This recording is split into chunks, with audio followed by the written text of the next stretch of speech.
जब कोई व्यक्ति किसी बैंक अथवा साहूकार से कोई धनराशि एक निश्चित अवधि के लिए उधार लेता है तो पूर्व निर्धारित शर्तों के अनुसार निश्चित अवधि पर उसे उस धनराशि के लिए कुछ अतिरिक्त धनराशि देनी पड़ती है।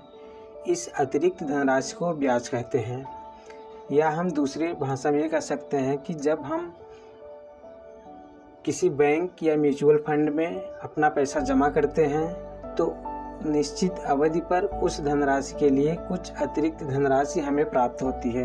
इस अतिरिक्त धनराशि को ब्याज कहते हैं।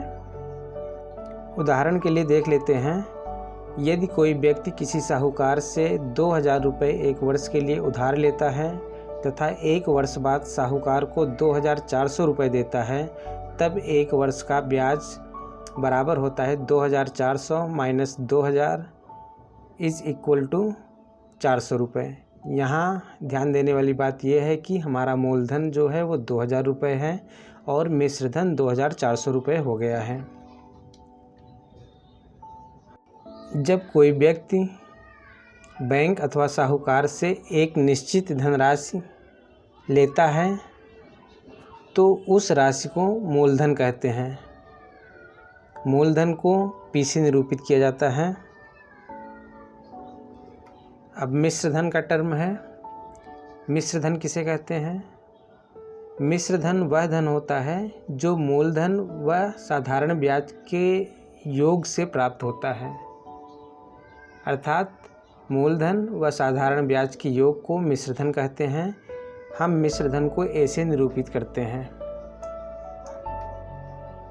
अब साधारण ब्याज के फार्मूले में समय शब्द आया है, वह समय क्या है?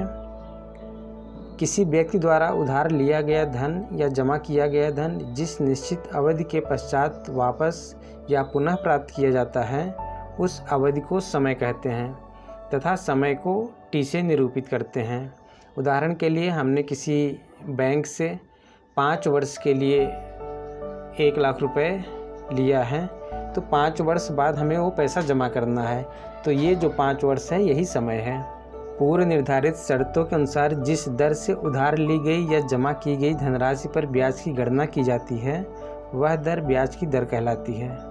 ब्याज की दर को हम लोग आर से निरूपित करते हैं। साधारण ब्याज किसे कहते हैं?